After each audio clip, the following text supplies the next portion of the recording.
E aí, pessoal, tudo bem com vocês? Então, hoje eu vou gravar um vídeo sobre fertilização. E a gente vai falar um pouquinho de clivagem e blastulação, mas a principal parte da aula é fertilização. Bom, o que é a fertilização? Fertilização ou fecundação, gente, é o processo pela qual o gameta masculino e o feminino vão se fundir para formar uma única célula, que é o zigoto. E como é que esse processo acontece? Primeiro, tem o gameta feminino, que nós já aprendemos na aula passada, que é o ovócito secundário. Ele tem mais ou menos 24 horas de tempo de vida útil. Depois disso, ele morre e ele vai ser descartado lá na menstruação, ou no caso do ciclo estral, ele vai ser reabsorvido. Já o gameta masculino, que ele é ejaculado, é o espermatozoide, que ele tem hoje, já se sabe em alguns livros, até 6 dias de vida útil dentro do trato reprodutor feminino. O que significa? É muito tempo. Então, esses dois gametas, eles vão se fundir no processo chamado de fecundação e dar origem ao zigoto. Bom, como que funciona? Vamos relembrar. O gameta feminino é o ovócito 2. Por que o ovócito 2, professor, e não óvulo? Porque lembra que eu falei que o óvulo é um momento de rara felicidade entre o espermatozoide penetrar e ter a fusão dos pronúcleos? O que é isso? Então, quem é ovocitado é o ovócito 2, parado em metáfase 2. Então, é ele que é ovocitado, liberado do ovário para ser fertilizado, beleza? Ele tem, olha aqui nos slides, ele tem grande quantidade de citoplasma, aqui está o núcleo, tá? Do ovócito parado em metáfase, e aqui a gente tem grande quantidade de citoplasma. O que é o ovocitado? Vamos olhar aqui para o desenho. O que é o ovocitado? É o ovócito, a gente já falou disso na aula de ovogênese, mas é o ovócito secundário, a zona pelúcida, que é aquela camada glicoproteica, importantíssimo para o reconhecimento de espécie específico, e a corona radiata, que são células da granulosa que envolvem o ovócito, certo? Aqui, ó, um desenho esquemático, tá? Do ovário, aqui ele sendo liberado, olha, o ovócito. Foto fala óvulo, mas é ovócito, tá, gente? Então, aqui é um ovário, aí o ovócito sendo liberado. É assim que se apresenta na microscopia, tá? Um ovócito secundário. Como que funciona? Para ocorrer fertilização, o que tem que acontecer? Não é todos os dias que pode acontecer, né? Tem o dia fértil. Lembra que a gente fala o dia fértil? No ciclo estral, no estro e no ciclo menstrual, o dia da ovulação, que é o dia fértil. Então, como assim? Primeiro, tem que haver disponibilidade de gametas normais e viáveis para que ocorra a fertilização. Segundo, o sêmen tem que estar num pH adequado para esses espermatozoides se manterem viáveis, vivos, né? E ainda vai se contrabalancear com o pH ácido da vagina para equilibrar o processo. Terceira coisa, o muco da vagina, ele vai estar mais liquefeito. Por isso que fala, né, que ó, aqui tem o desenho do colo do útero e o muco ele vai estar mais liquefeito num período fértil. Quer dizer, no dia que possa acontecer a fertilização, esse muco ele é mais liquefeito, mais transparente, mais fácil de ser atravessado.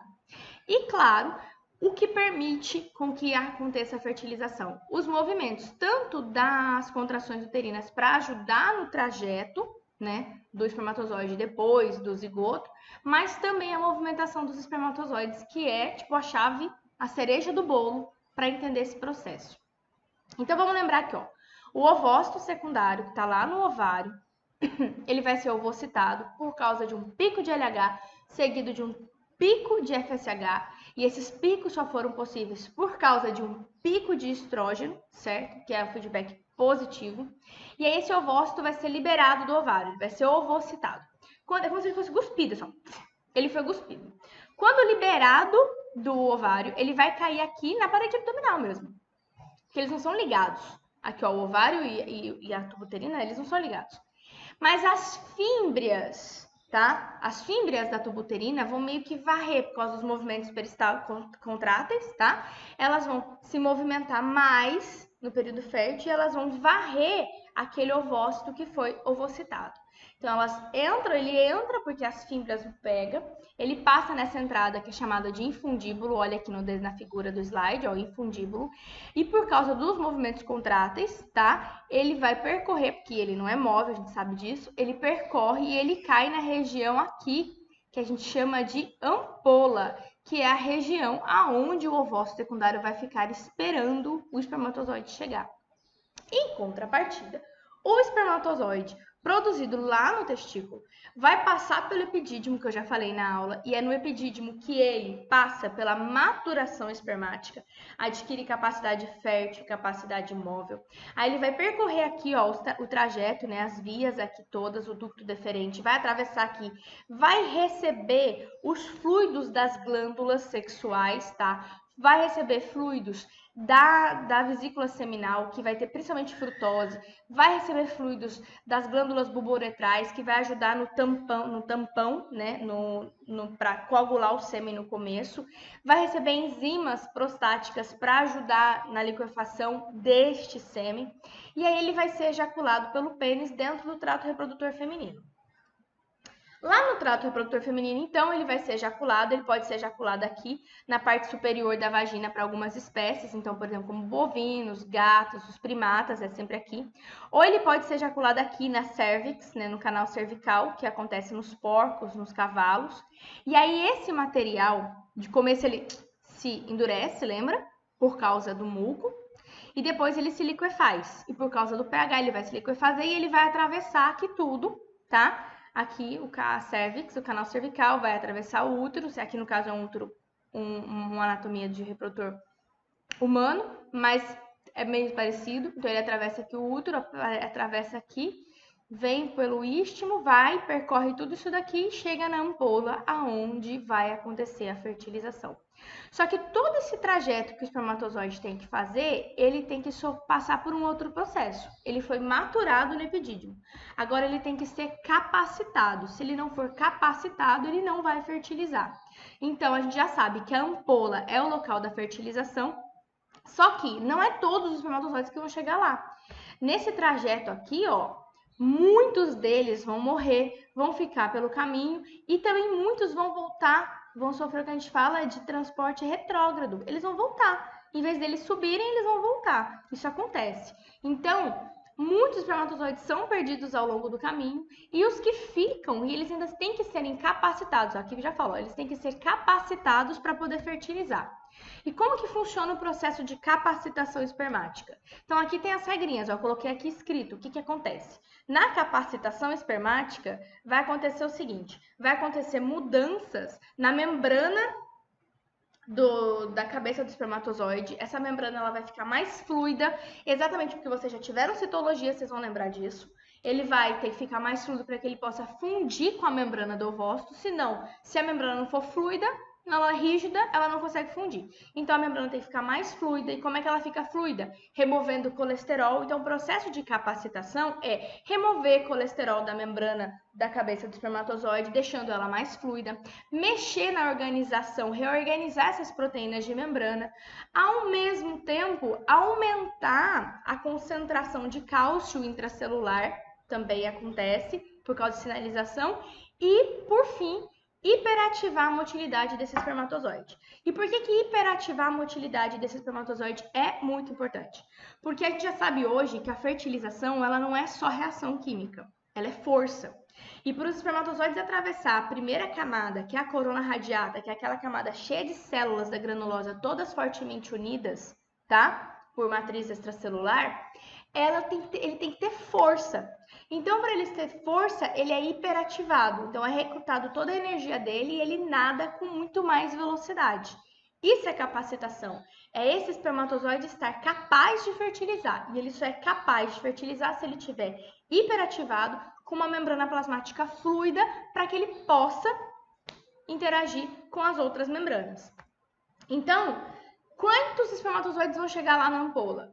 Muito pouco. Do ejaculado, mais ou menos 1% consegue alcançar aqui a ampola. Todo o resto é perdido no meio do caminho. E aí, esses espermatozoides que chegam na ampola, chegou lá, deu de cara com o ovócito que está envolto pela zona pelúcida e envolto pela corona radiata. Pronto, eles falam. Agora eles têm que atravessar um monte de outras barreiras, que são as etapas da fecundação que a gente fala, ou as etapas da fertilização. Esse espermatozoide vai ter que atravessar a corona radiata, vai ter que atravessar a zona pelúcida, vai ter que atravessar a membrana plasmática do ovócito para aí fundir os núcleos. Então, todas essas são etapas da fertilização. Então, a primeira de todas, penetrar na corona radiata. Não falei? A corona radiata aqui, ó, olha no desenho. São várias células da granulose, fortemente unidas por matriz extracelular. Lembra? A matriz extracelular, ela segura uma célula na outra. Então, como é que eu consigo atravessar essas células fortemente unidas pela matriz extracelular? A matriz extracelular delas tem muitas proteínas. E uma delas, tá? Uma dessas proteínas, um desses açúcares, é o ácido hialurônico. O ácido hialurônico é um açúcar presente é um glicosaminoglicano presente na matriz extracelular que mantém essas células da granulosa unidas. Como eu quebro o ácido hialurônico? Por uma enzima, a hialuronidase. Então, na cabeça do espermatozoide, não no acrossoma ainda não, galera. Na cabeça do espermatozoide tem a enzima hialuronidase, na membrana da cabeça do espermatozoide. E essa enzima, então, vai ajudar a digerir a matriz extracelular para facilitar a passagem dele. Só que se só tivesse essa ação enzimática para ele passar, ele ainda ia passar devagarzinho. Então, aquela hiperativação que eles sofreram deixou eles nadando. Porque eles nadavam assim, ó. Agora eles nadam assim, ó. E por eles nadarem assim agora, eles têm muito mais velocidade e mais força. Então, agora pensa. Eles têm mais velocidade, mais força, e na cabeça deles tem uma enzima que digere a matriz extracelular. Aí esse espermatozoide, paf, atravessa a corona radiata. Chega de cara na zona pelúcida. Lembra que eu falei que a zona pelúcida é uma camada glicoproteica, que é espécie específica? São carboidratos de membrana? Ou melhor dizendo, é o glicocálice, né? Que é para sinalização, reconhecimento e tudo mais? Ótimo! Então a zona pelúcida aqui, ó, esse roxinho aqui, ó, é uma grande camada de glicoproteínas, né? De açúcar. Espécie específica. A gente chama de ZP1, ZP2 e ZP3. As glicoproteínas presentes, zona pelúcida, né? Glicoproteínas da zona pelúcida 1, 2, 3. Essas glicoproteínas são espécies específicas. Elas reconhecem, né, sinalização, é carboidrato, gente. Reconhece só a proteína da espécie que pertence a ela. Na membrana do acrossoma, vai ter um reconhecimento para esses açúcares, espécie específica. Então, quando o espermatozoide chegou aqui na zona pelúcida, reconheceu. Quando ele reconhecer, ele se liga e reconhece, o que acontece? A reação acrossômica. Agora sim acontece a reação acrossômica. Ela acontece depois da ligação do espermatozoide na zona pelúcida.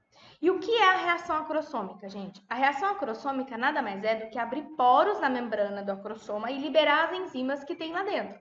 Lembra que o acrossoma foi feito do complexo de Golgi? Então ele está cheio de enzimas. Uma delas é a acrosina, por exemplo. Perdão. Essas enzimas, elas são liberadas. Como que elas são liberadas? Porque abre poros na membrana do acrossoma. E como é que abre poros? Então, o que acontece? Aqui, se a gente olhar, a gente consegue ver melhor no desenho. Ó. A cabeça do espermatozoide se reconhece aqui nas glicoproteínas, reconheceu aqui, ó, ligou, receptor, né, antígeno, então aqui, ó, reconheceu aqui a zona pelúcida com os carboidratos, aqui as proteínas do domínio de reconhecimento da cabeça do espermatozoide, reconheceu aqui, vai acontecer a reação acrossômica. A reação acrossômica nada mais é do que abrir poros na membrana. Que poros? Lembra que aqui tem um acrossoma? Então, o que a gente tem aqui, ó? A gente tem aqui a membrana plasmática, tá? A gente tem aqui, ó, a membrana plasmática, ou melhor dizendo, tá? A membrana plasmática do espermatozoide, que é a última, tá? A gente vai ter aqui dentro, ó, a membrana externa do acrossoma e aqui a membrana interna do acrossoma, que está em contato com aqui o citoplasma, por exemplo, né? A membrana interna. Membrana interna do acrossoma, externa do acrossoma e aqui a membrana plasmática. O que é a reação acrossômica? A reação acrossômica é a fusão da membrana plasmática do espermatozoide, que é essa membrana de fora, com a membrana externa do acrossoma, que é essa membrana aqui, ó, voltado para o lado de fora. Quando acontece a fusão dessas daqui, abre poros. E isso libera as enzimas. Esses poros liberam as enzimas. E resta, aí sobra o quê, gente? Sobra aqui o resto da membrana plasmática, que já está ligada aqui, ó, com a membrana interna do acrossoma, com todo o material nuclear aqui dentro, tudo certinho, do citoplasma. Beleza? Então, libera e sai isso aqui tudo. E libera, então, aqui fica uma outra membrana agora exposta, tá certo? E aqui fundiu. E essa fusão liberou as enzimas. Essas enzimas fazem o quê? Essas enzimas fazem a digestão. Ó, a reação acrossômica libera as enzimas, tá vendo? Essas enzimas fazem a digestão dessas glicoproteínas e ajuda o espermatozoide a penetrar a zona pelúcida. Quando o espermatozoide penetrou na zona pelúcida, o que acontece? Ele entra em contato com a terceira camada, a membrana plasmática do ovócito. Aí agora ele vai ligar. Lembra que aumentou a fluidez da membrana? Olha que loucura. Aumentou a fluidez da membrana na capacitação, não aumentou? Então, removeu o colesterol e ele ficou mais fluido. Membrana do ovócito está aqui. Espermatozoide chegou, mas vocês concordam que aconteceu reação acrossômica aqui e ele perdeu a membrana plasmática? De que adianta ela ser fluida se já ela não está lá? Mas tem membrana plasmática aqui também, porque cortou só a parte do acrossoma. Se vocês separarem aqui, ó, tem membrana plasmática aqui na região equatorial para baixo ainda, concorda? E ela não ficou mais fluida? Então, por isso que o espermatozoide, quando vai entrar, se fundir na membrana plasmática do ovócito, ele não entra perpendicular, ele entra tangencial. Exatamente. Ele se liga na região equatorial dele. Então, ó, aqui tá a cabecinha do espermatozoide, aqui tá o ovócito. Ele não entra assim, ele faz o seguinte, ele entra assim, ó. É tangencial, galera, por causa da membrana que tá fluida.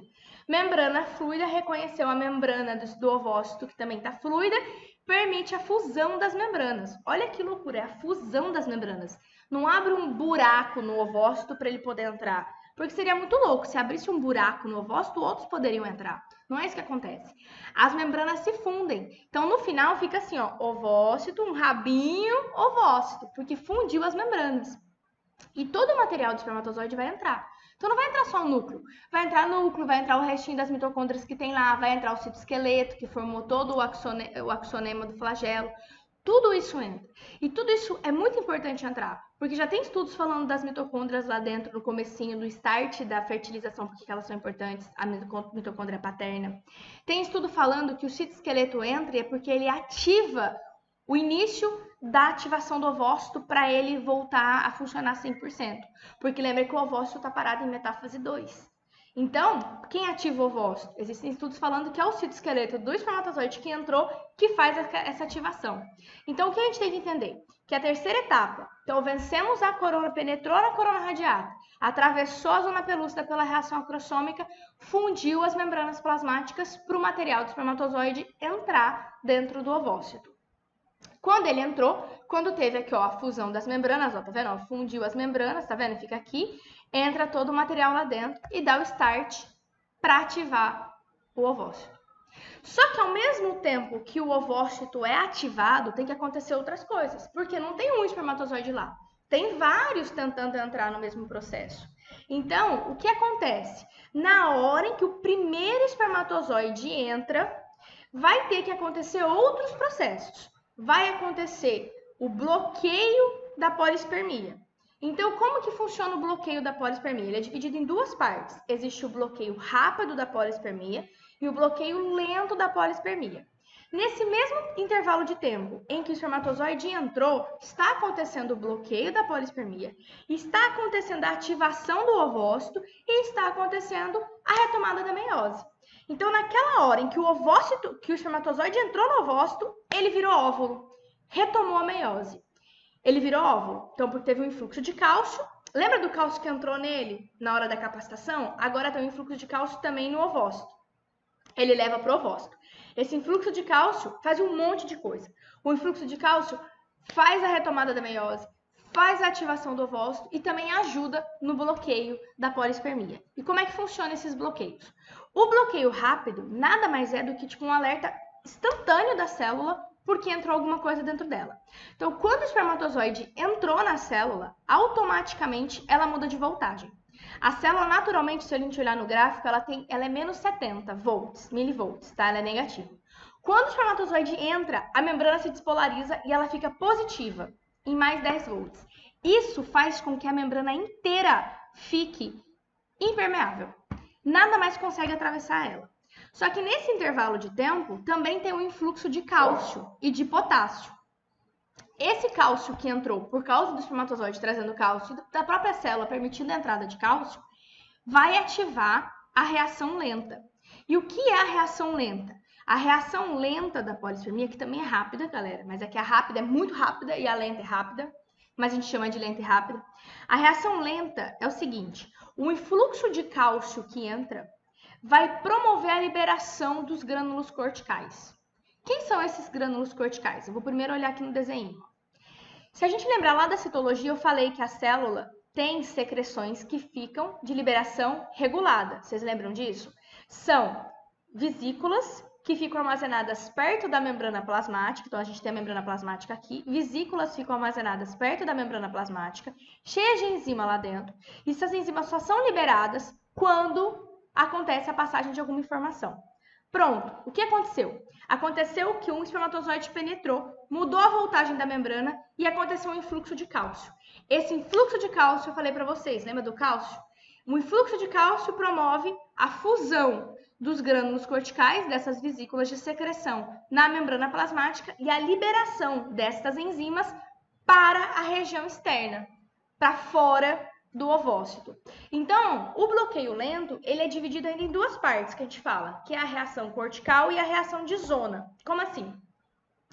Não tem um ovócito e não tem a zona pelúcida em volta? O espermatozoide não furou a zona pelúcida e entrou, mas ela continua lá, a zona pelúcida. E outros podem furar a zona pelúcida. O que vai acontecer? A primeira parte da reação é o influxo de cálcio, liberar, fazer a fusão das vesículas, dos grânulos corticais na membrana e liberar as enzimas para fora do ovócito. Essas enzimas, então, elas caem aonde? Na zona pelúcida. A zona pelúcida, em contato com essas enzimas, o que essas enzimas vai fazer? Gente, desculpa meu cachorro, tá? O que essas enzimas vai fazer com a zona pelúcida? Vai incimentar essa zona pelúcida. Ela vai ficar totalmente impermeável, porque vai ter uma reação. Essas enzimas vão mudar a conformação da zona pelúcida. Essas enzimas vão mudar a conformação da zona pelúcida e vai fazer com que a zona pelúcida agora fique completamente impermeável. Não importa o espermatozoide que queira atravessar, não vai conseguir. Então aqui, ó, eu consigo ver certinho a reação de zona. O espermatozoide ligado aqui, fundido às membranas, já aconteceu um influxo de cálcio. As vesículas de secreção se fundem na membrana plasmática, liberando as enzimas para fora e enrijecendo a zona pelúcida. Então, isso aqui é a reação cortical, isso aqui é a reação de zona. Tudo bem? Então, a reação de zona nada mais é do que ela mudar a conformação da zona pelúcida. Ó, a zona pelúcida como era, como ficou após as enzimas mudarem a sua conformação. Agora, ó, nenhum espermatozoide consegue mais atravessar a zona pelúcida. Com isso, ao mesmo tempo, o influxo de cálcio ativou o ovócito. Ele começa de novo a fazer transcrição, começa a fazer síntese de proteínas. E ao mesmo tempo que eu falei, virou óvulo. Por quê? O espermatozoide entrou, o núcleo dele entrou, vai caminhar esse núcleo, a meiose foi retomada, terminou a segunda meiose do ovócito. Nesse intervalo de tempo em que a meiose é ativada e ela termina, ele é óvulo. Quando terminou a meiose, esses dois pronúcleos se fundem, se fundiram, virou quem? Zigoto. Virou zigoto e esse zigoto começa outros processos de divisões mitóticas que a gente vai falar. Portanto, a fecundação ela é muito importante porque ela restaura o número diploide dos cromossomos, ela garante a variabilidade genética, porque a gente está misturando material paterno de material materno, vindos ainda de crossing over, lembra disso. Ela ainda determina o sexo do embrião, que pode ser masculino ou feminino, e ela ainda dá o start para o ovócito voltar à ativa. Ele estava totalmente congelado, parado em metáfase, sem transcrição, sem síntese proteica. Com a fertilização, esse ovócito começa a se ativar, a trabalhar novamente. E ele, ativado, ele começa um processo de proliferação celular, que a gente sabe que é mitoses. Só que as mitoses, no começo, tá? Elas são diferentes, que a gente chama de clivagem. E daí a gente vai falar disso, né, na blastulação. Bom, pessoal, agora eu vou mostrar um vídeo para vocês, só para vocês entenderem tudo que eu falei. Então, seja aqui bem resumido, tá? Se a gente observar nesse vídeo, então, um processo aqui de ejaculação, em que os espermatozoides que já foram maturados estão sendo lançados no trato reprodutor feminino.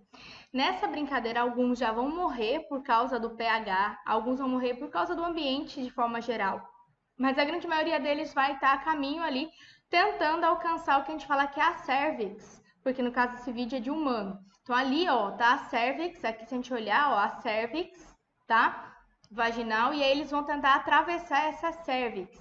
No momento, normalmente essa cervix é muito fechada, mas nos períodos férteis, né, os poucos dias, ela fica mais fácil de atravessar, né? E aí muitos também não vão conseguir atravessar, mas os que atravessarem vão percorrer agora, se a gente observar, ó, o útero.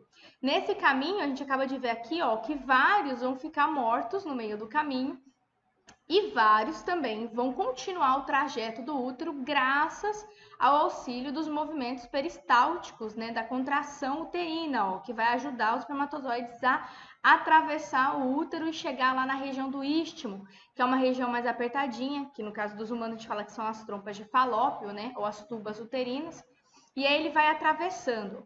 Muitos deles vão ficar presos, né, na parede do útero, e isso é muito interessante. E além disso, ó, se a gente for parar para pensar, uma parte vai para o lado errado, uma parte vai para o lado errado e uma parte vai para o lado certo, onde foi o ovócito liberado. Nesse intervalo de tempo, se a gente parar para pensar, que existem as fímbrias, né? No caso, os cílios presentes na própria tuba uterina. Muitos espermatozoides vão ficar presos nesses cílios e vão morrer ali.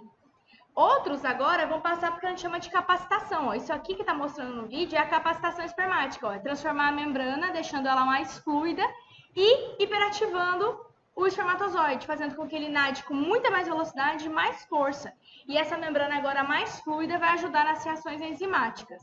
E aí ele encontra o ovócito, aqui ó, as células da granulosa, e ele vai atravessar a primeira barreira, que é atravessar a matriz extracelular, né, entre as células da granulosa.